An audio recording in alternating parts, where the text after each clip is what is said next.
So hello guys, welcome to the new video. आज के video में हम लोग एक डाउट क्लियर करेंगे जो होता है गेम डेवलपमेंट से रिलेटेड। वो है which programming language you have to start with. Okay, तो हमको कौन सी प्रोग्रामिंग लैंग्वेज से स्टार्ट करना चाहिए अगर हम गेम डेवलपमेंट में नए नए आ रहे हैं। तो देखिए गाइस, इसका इस वीडियो में सबसे पहले मैं क्लियर कर दूं, यहाँ पे मैं कोई भी प्रोग्रामिंग लैंग्वेज को सपोर्ट नहीं कर रहा हूँ या कोई दूसरा प्रोग्रामिंग लैंग्वेज को ख़राब नहीं बता रहा हूँ। मैं ये वीडियो में जो प्रोग्रामिंग लैंग्वेज बताऊंगा वो होगी सिर्फ गेम डेवलपमेंट से रिलेटेड, क्योंकि हर प्रोग्रामिंग लैंग्वेज का एक्सपेक्ट अलग अलग होता है। हर अलग अलग इंडस्ट्री में अलग अलग प्रोग्रामिंग लैंग्वेज यूज़ होती है। ओके, तो काफ़ी जगह पे वो अच्छी, कोई दूसरी लैंग्वेज अच्छी हो सकती है गेम डेवलपमेंट में, ये वाली कोई दूसरी अच्छी हो सकती है। तो इस तरह कहीं पे अलग अलग लैंग्वेज अच्छी हो सकती है। तो इस वीडियो को गलत इंटेंशन से मत देखना। इस वीडियो में मैं वही प्रोग्रामिंग लैंग्वेज बताऊंगा जो कि गेम डेवलपमेंट में आपको स्टार्ट करनी चाहिए, और बाकी क्यों नहीं करनी चाहिए उसका भी रीज़न बताऊंगा, और ये क्यों करनी चाहिए उसका भी रीज़न मैं बताऊंगा आपको। रीज़न के साथ प्रॉपर वीडियो में आपको वो प्रॉपर वीडियो में इंफॉर्मेशन प्रोवाइड करने की कोशिश करूंगा। ओके, तो हो सके तो लास्ट तक देखना, हाफ नॉलेज लेके मत चले जाना। ओके, फिर आप इस हाफ नॉलेज लेके जाओगे, फिर आगे जाके आप मुझे बोलोगे कि आपने ये प्रोग्रामिंग बोली थी वो ऐसी नहीं बोली। तो ओके, तो उससे बेटर है कि एक पूरा वीडियो देख लीजिएगा, कुछ लंबा वीडियो नहीं होगा यहाँ पे। ओके, तो पूरा वीडियो देख के फिर आप अपनी प्रोग्रामिंग लैंग्वेज को ध्यान से अच्छे से सिलेक्ट कीजिए और फिर स्टार्ट कीजिए। ओके, तो लेट्स स्टार्ट द वीडियो।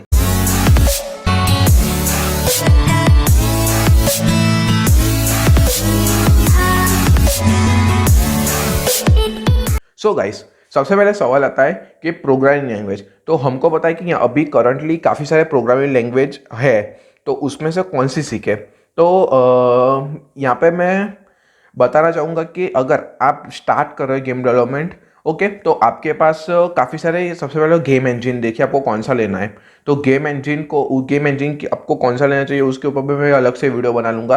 पर अभी के लिए मैं आपको बताऊँ, अगर आप बिगनर हो तो आपको आपके लिए यूनिटी अच्छा रहता है, क्योंकि यूनिटी काफ़ी बिगनर फ्रेंडली और इंटीरियर डेवलपर के लिए अच्छा माना जाता है। और काफ़ी सारी बड़ी कंपनियाँ होती है वो भी यूनिटी ही यूज़ करती है। चाहो तो फिर अनरियल के लिए भी जा सकते हो, अनरियल भी काफ़ी अच्छा इंजन है, पर माइट भी आप सब प्रॉब्लम फेस कर सकते हो जब आप उसको सीख रहे हो। पर यूनिटी में आई थिंक आपको थोड़ा कम प्रॉब्लम फेस करना होगा। प्रॉब्लम तो दोनों जगह होगा, सीखना तो दोनों जगह होगा, टाइम दोनों जगह इन्वेस्ट करने होंगे। ओके, बिना इन्वेस्टमेंट, टाइम के इन्वेस्टमेंट के बिना कहीं पे भी कुछ नहीं होने वाला। पर यूनिटी के बेस्ट फीचर बता दूँ, छोटा सा लग गया, थोड़ा टाइम लगेगा, पर यूनिटी के कुछ फीचर्स बता दो आपको। कि आपको अगर ऐड इंटीग्रेट करना है तो आप यूनिटी के फ्री वर्जन में कर सकते हो, पर अनरियल के फ्री वर्जन में आप यूनिटी को ऐड यूनिटी सॉरी, अनरियल के फ्री वर्जन में आप ऐड इंटीग्रेट नहीं कर सकते। तो ये सब काफ़ी सारे होते हैं, मैं आपके लिए वो अलग वीडियो बना लूँगा उसके लिए। ओके, तो मैं आपको रिकमेंड करूँगा यूनिटी के साथ जाइए, या फिर आपको जो चाहिए आप गेम इंजन यूज़ कर सकते हो। ओके, मेरा एक सजेशन है सिर्फ यूनिटी। ओके, तो अगर आप यूनिटी के साथ जा रहे हो तो आपको शीशा प्रोग्रामिंग लैंग्वेज आनी चाहिए। ओके, तो आप क्या शीशा स्टार्ट कर सकते हो, शीशा के साथ प्रोग्रामिंग स्टार्ट कर सकते हो। तो हाँ, कर सकते हो, बिल्कुल कर सकते हो शीशा अगर आप स्टार्टिंग में सीखते हो। पर मैं आपको अच्छे से बताऊंगा कि आपको आप अगर स्टार्टिंग ही कर रहे हो, जस्ट स्टार्ट कर रहे हो, तो आपको कौन सी प्रोग्रामिंग लैंग्वेज स्टार्ट करनी चाहिए। ओके, और कहाँ से लर्न करनी चाहिए, और बाकी प्रोग्रामिंग लैंग्वेज जो मैंने नहीं बताई वो मतलब आपको जो मैंने नहीं रिकमेंड की कि इससे स्टार्ट में चाहिए, क्यों नहीं किए वो भी मैं आपको बता रहा हूँ। ओके, तो सबसे पहला है, आपको अगर आप स्टार्ट बिगनर हो तो आपको C++ से स्टार्ट करना चाहिए। क्यों C++? क्योंकि C++ क्या होता है कि वो काफ़ी सिस्टम के साथ इंटीग्रेटेड होती है। मतलब अभी जितने भी करंट में जितने भी प्रोग्रामिंग लैंग्वेज आप देख रहे हो, C++, जावा, कुछ कोई भी प्रोग्रामिंग लैंग्वेज देख रहे हो, तो C++ इन सब में से सबसे ज़्यादा जो सिस्टम के साथ जाके काम करता है वो होता है C++। इसलिए आप देखते हो, अगर यूनिटी में आप प्रोग्रामिंग कर रहे हो, भले यूनिटी में आप C# में प्रोग्रामिंग कर रहे हो, पर यूनिटी खुद C++ के ऊपर बनता है। ओके, और सबसे बड़ा फायदा है कि अगर आप C++ अभी सीख रहे हो, तो C++ एक तो क्या है कि वो जो बंदा C++ सीख सकता है वो बाकी कोई भी लैंग्वेज सीखता है, क्योंकि C++ काफ़ी सिस्टम इंटीग्रेटेड होती है और थोड़ी डिफिकल्ट होती है as compare to other language to learn. Okay, तो अगर वंस आप C++ सीख रहे हो तो आपके ऊपर कोई भी और दूसरे प्रोग्रामिंग लैंग्वेज पे मूव करना काफ़ी ईजी हो जाता है। तो उसके बाद आप C# ऐसे सीख जाओगे विद इन 10 to 15 days, शायद उससे भी कम में सीख जाओ। ओके, तो अगर आप स्टार्ट करो तो C++, और आगे जाके एक एकदम बढ़िया टिप दूंगा कि आप खुश हो जाओगे, पर उसके लिए आपको वीडियो एंड तक देखना होगा। मैं वो टिप एंड में दूंगा। ओके। और अभी हम बात करते हैं कि हम सी प्लस प्लस को सिलेक्ट करें, क्यों हम जावा को सिलेक्ट नहीं करें, क्यों हम HTML5 को, HTML5 में तो गेम्स बनती है तो हम उसको क्यों सिलेक्ट नहीं कर रहे, जावा स्क्रिप्ट को क्यों सिलेक्ट नहीं कर रहे। ओके। तो हम ये सारी लैंग्वेज को सिलेक्ट क्यों नहीं कर रहे, तो उसका रीजन अभी मैं देता हूँ। तो सबसे पहला रीजन है, अगर जावा का रीजन मैं बताता हूँ। जावा का सबसे पहले जावा का रीजन में सबसे पहला उसका पॉइंट होगा उसका domain. Java is use for app development, purely app development, क्योंकि जावा का सपोर्ट हमको एंड्रॉयड स्टूडियो में दिखता है which is use for app development. Android studio में आप गेम बना सकते हो पर नॉट हाई क्वालिटी लेवल। आपको उसमें रेंडरिंग पाइपलाइन नहीं दिखेगा जो आपको यूनिटी के अंदर दिख रहा है। आपको वहाँ पे क्वालिटी के साथ कॉम्प्रोमाइज़ करना पड़ सकता है। किसी और चीज़ के साथ मैंने यूज़ नहीं किया तो मैं आपको और बता नहीं सकता, पर हाँ आपको काफ़ी सारी चीज़ के साथ कॉम्प्रोमाइज़ करना पड़ेगा। अगर आपको सिर्फ एक 2D गेम बनानी है तो आप जाइए बिल्कुल, क्योंकि ऐप हमारी 2D होती है ना कि 3D। ओके। तो आप उसके अंदर सिर्फ 2D गेम सीख सकते हो और जावा स्क्रिप्ट सीखनी पड़ेगी, उसके बाद एंड्रॉइड स्टूडियो सीखना पड़ेगा। ओके। नो गाइस, आपको ऐसा नहीं करना है। आप अपना टाइम वेस्ट कर रहे हो फिर वहाँ पे, आपको फिर यूनिटी में, तो क्यों अपना टाइम वेस्ट कर रहे हो? वो टाइम आप कोई और जगह पे और यूनिटी अनरियल में सीखने में डाल सकते हो। ओके। तो सबसे पहले नो, जावा और नॉट, बिल्कुल नहीं। अगर आप गेमिंग के दुनिया में आ रहे हो तो जावा नहीं चलती गेम वर्ल्ड में। ओके। और सेकंड है HTML5।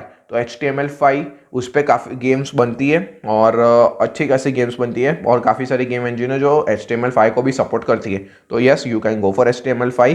पर अगर आपको अच्छी खासी ग्राफिक इंटेंसिव गेम बनानी है, अच्छी खासी इन फ्यूचर में जाके, अगर आप बिगनर हो तो अभी तो नहीं बना सकते, पर आगे जाके अगर आप 1 और 2 या 1.5 ईयर्स जितना आपने अगर गेम्स बनाई अच्छी खासी, मतलब 2D 3D सब टाइप का गेम्स का एक्सपीरियंस ले लिया, प्रोग्रामिंग भी आप अगर सीख चुके हो अच्छी खासी, तो आप जा सकते हो बनाने के लिए कोई अच्छी खासी FPS गेम या कोई भी अच्छी खासी गेम बनाने के लिए जा सकते हो। पर उसके अंदर आपको अगर सब कुछ रखना है, ग्राफिक भी अच्छे रखने हैं, ये भी अच्छा रखना है, वो भी अच्छा रखना है, तो आपको वो सब फीचर शायद HTML के गेम इंजन में नहीं मिल सकते। ओके। तो आप HTML सीख तो सकते हो पर आगे जाके अगर आपको कोई बड़ा प्रोजेक्ट करना है तो आप वहाँ पे नहीं बना सकते वो गेम इंजन में शायद। ओके। क्योंकि मैं HTML को यूज़ नहीं करता तो मैं आपको बता नहीं सकता, पर जब तक मुझे पता है तब तक आप नहीं बना सकते, क्योंकि मैं एज अकॉर्डिंग टू करंट अभी हम लोग देख रहे हैं उसमें यूनिटी और अनरियल के पास ही इतने graphic intensive processor, graphic intensive features है, तो आप उसमें ही सिर्फ बना सकते हो ग्राफिक इंटेंसिव काफ़ी ज़्यादा, मतलब आप फाड़ दो ऐसा ग्राफिक दिखा के, वैसे ही सिर्फ आप यूनिटी और अनरियल में ही दिखा सकते हो। अगर आपने लास्ट वीडियो मेरा देखा होगा ट्यूटोरियल वाला पार्ट 6, तो उसमें मैंने अपना फॉरेस्ट पूरा बताया था, तो आप वो देख लीजिए कितना फाड़ू ग्राफिक देता है यूनिटी, आपको पता चल जाएगा। ओके। तो आप वो एक बार चेकआउट कर लीजिए, वो वीडियो में जाके पूरा ट्यूटोरियल के बीच में आप कहीं पे आपको दिख जाएगा, मुझे याद नहीं कहाँ पे था, पर आप वो एक बार देख सकते हो। तो आपको यूनिटी और अनरियल में फाड़ू ग्राफिक दिख जाएंगे जो कि और कहीं गेम इंजन में शायद फीचर नहीं है वो। तो HTML5 सीख सकते हो, पर आगे जाके आपको अगर अच्छे ग्राफिक्स गेम्स बनाने होंगे तो आपको अनरियल और यूनिटी में ही मूव करना पड़ेगा। वहाँ पे आपको आने के लिए C# या C++ को सीखना पड़ेगा। और एक प्लस पॉइंट C++ उसका मिल जाता है आपको अनरियल गेम इंजन में, क्योंकि आप अगर अनरियल गेम इंजन सीख रहे हो तो आपको 100% C++ में ही काम करना है वहाँ पे। ओके। तो आप C++ सीखने के बाद अनरियल में ही मूव कर सकते हो। अगर आपको यूनिटी में मूव करना है तो C# सीख लीजिए, 10 to 15 days only, just 10 to 15 days, that's all. बाद में नेक्स्ट लैंग्वेज है जावास्क्रिप्ट। और जावास्क्रिप्ट भी यूज़ होती थी पहले यूनिटी में, पर बाद में यूनिटी ने उसका फीचर हटा दिया। ओके। तो जावास्क्रिप्ट भी आप उसमें भी गेम बना सकते हो, पर आई थिंक सेम रीज़न है HTML। आप HTML5 में जो रीज़न था वही सेम रीज़न जावास्क्रिप्ट का है। आप कोई होगा जो कोई यूनिटी कोई गेम इंजन जो सपोर्ट करता होगा, पर आई थिंक आप उतने ग्राफिक इंटेंसिव गेम नहीं बना सकते शायद उसमें। तो या तो जावास्क्रिप्ट भी not an good idea for learning game development. Okay. तो हमको पता चल गया है कि हमको वो प्रोग्रामिंग लैंग्वेज यानी कि जावास्क्रिप्ट HTML5 ये क्यों यूज़ नहीं करनी चाहिए। अगर आप HTML5 और जावास्क्रिप्ट का डोमेन देखिए, उसका डोमेन पूरा का पूरा वेब डेवलपमेंट है, ना कि गेम डेवलपमेंट। ओके। और आप कोई भी वीडियो सर्च कीजिए, अगर वो गेम डेवलपमेंट में C++ का नाम ना दे तो आप मुझे अभी कमेंट कीजिए इंस्टाग्राम पे, आपको जो गालियाँ देनी है मुझे दे सकते हो, आप खुले दे सकते हो। ओके। तो मैं कोई भी वीडियो ऐसा नहीं होगा आपको दिखेगा गेम डेवलपमेंट के रिलेटेड जो C++ को यस ना बोले। ओके। तो अभी मैं मेरा एग्जाम लेता हूँ। मैंने स्टार्टिंग जावा से की थी, और अभी मुझे रिग्रेट हो रहा है कि मैंने शायद जावा की जगह C++ को सीख लिया होता उस टाइम पे, तो पर नहीं, मैं अभी सीख रहा हूँ सी प्लस प्लस को। मतलब मुझे अभी प्रॉब्लम तो नहीं होगी कि जावा से सी प्लस प्लस को लर्न करने में आई थिंक मुझे एक महीना जैसा ही लगा था, मतलब लगा है, मतलब अभी भी सीख रहा हूँ तो एक महीने जैसा ही लगेगा मुझे। तो सी प्लस प्लस भी ये सीख लूँगा मैं, मुझे कोई इसमें प्रॉब्लम तो नहीं होगी।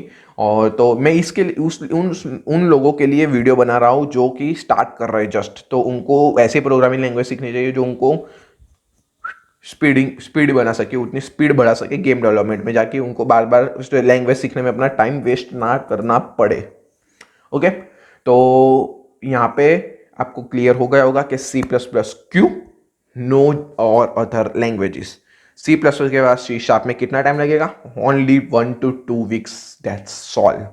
ओके, तो जैसे कि मैंने आपको बताया था सी प्लस प्लस के बारे में, जब मैं बता रहा था कि आपको क्यों लैंग्वेज वो लर्न करनी चाहिए, तो मैं आपको जो बोनस पॉइंट तभी बोला था, जो मैं आपको बोनस पॉइंट बताऊंगा एंड में, तो वो टाइम आ चुका है। तो मैंने आपको रीजंस बता दिए सी प्लस प्लस को आपको क्यों लर्न करना चाहिए, और जावा बाकी के अदर लैंग्वेज आपको क्यों नहीं करनी चाहिए विथ रीज़न। और आपको बाद में सी प्लस के बाद कौन सी लैंग्वेज लर्न करनी चाहिए, तो वो भी मैंने आपको बता दिया है। ओके, तो अभी जो बोनस पॉइंट है वो सुनिए आप। बोनस पॉइंट ये है कि मैंने एक यूबीसॉफ्ट के बंदे से बात की, जो कि अभी गेम प्रोग्रामर है यूबीसॉफ्ट के अंदर, और मैंने उससे बात की कि आपके वहाँ पे आने के लिए क्या चाहिए, गेम प्रोग्रामर हो हम लोग, अगर प्रोग्रामिंग जॉब के लिए अप्लाई करना है तो हमको क्या चाहिए वहाँ पे, क्या इंटरव्यू में क्या वगैरह पूछते हैं वहाँ। तो उन्होंने सबसे पहले मेरी प्रोफाइल देखी, तो उसके अंदर मैंने कौन सी लैंग्वेज को अभी तक सी प्लस प्लस मैंने सीखी नहीं है, तो मैंने अपने प्रोग्रामिंग मतलब अपने पोर्टफोलियो में ऐड नहीं की है। तो मैंने वहाँ पे जावा को ऐड किया था, सी शार्प को ऐड किया था, यूनिटी को ऐड किया था। तो ये 3 प्रोग्रामिंग लैंग्वेज को, दो प्रोग्रामिंग और यूनिटी, इन तीनों को ऐड किया था। तो उन्होंने बोला कि आपकी प्रोफाइल के अकॉर्डिंग हमारे यहाँ जो मांगते हैं उन लोगों को जो चाहिए वो आपके पोर्टफोलियो में नहीं, आपको सी प्लस प्लस सीखनी पड़ेगी। उन्होंने खुद मुझे बोला था कि हमारे यहाँ पे सी प्लस प्लस में काम होता है। उन्होंने बोला कि रेयरली हमारा एक प्रोजेक्ट जैसा कोई होता है जो यूनिटी के अंदर बनता है, क्योंकि उनका जो सॉफ्टवेयर वो जो यूज़ करते हैं वो पूरा का पूरा सी प्लस प्लस इंटीग्रेटेड है। वो शायद में भी अनरियल यूज़ कर रहे हो या फिर खुद का कस्टम गेम इंजन यूज़ कर रहे हो। तो यस गाइस, ये था एक बोनस पॉइंट। अगर आपको यूबीसॉफ्ट जैसी कंपनी में जाना है तो वो भी अपने इंटरव्यू क्वेश्चन में सी प्लस प्लस रिलेटेड ही क्वेश्चंस डालती है। ओके, और सी प्लस उसमें ऐसे काफ़ी सारे टॉपिक है जो आपको और अदर लैंग्वेजेस में नहीं मिलेंगे, like pointers and all that. Okay, और सी प्लस का सबसे बड़ा रीज़न है कि वो सबसे ज़्यादा सिस्टम के नज़दीक जाके काम करता है, इसलिए तो हम लोग उसके ऊपर सॉफ्टवेयर्स बनाते हैं बड़े बड़े, जैसे कि यूनिटी बनता है। अगर आपको पूरा का पूरा विंडोज़ बना तो वो पूरा का पूरा सी प्लस उसमें बनता है। तो हाँ, इसका ये रीज़न था कि हमको सी प्लस प्लस करना चाहिए। और एक बोनस पॉइंट, जैसे कि जॉब के लिए भी बड़ी एमएनसीज जो जॉब के लिए आपको बुलाती है इंटरव्यूज़ में भी वो सी प्लस प्लस रिलेटेड ही क्वेश्चन पूछ रही है, या फिर आपके यूनिटी के आपको सिर्फ प्रोजेक्ट्स देखेगी और सी प्लस प्लस के रिलेटेड ही क्वेश्चन पूछेगी, अनटिल अनलेस वो कंपनी यूनिटी यूज़ नहीं कर रही है। तो ओके, तो आपको इस वीडियो में पूरा रीज़न मिल गया कि आपको कौन से प्रोग्रामिंग लैंग्वेज लर्न करनी चाहिए और कौन सी प्रोग्रामिंग लैंग्वेज लर्न नहीं करनी चाहिए, और क्यों नहीं करनी चाहिए वो भी मैंने आपको बता दिया। अगर आपको कोई भी डाउट है तो आप मुझे कमेंट सेक्शन में बता सकते हैं, तो मैं आपको वहाँ पे रिप्लाई दे दूंगा, या फिर आप मुझे इंस्टाग्राम पे जाके डीएम कर दीजिए। आपको मेरा इंस्टाग्राम का लिंक आपको नीचे मिल जाएगा, तो आप मुझे वहाँ पे भी डीएम कर सकते हैं, तो मैं आपको वहाँ पे भी बता दूंगा आपका आंसर, आपका आंसर दे दूंगा वहाँ पे भी। ओके, तो ये वीडियो के लिए इतना ही। मैं मिलता हूँ आपको नेक्स्ट वीडियो में, तब तक के लिए सिया, गुड बाय।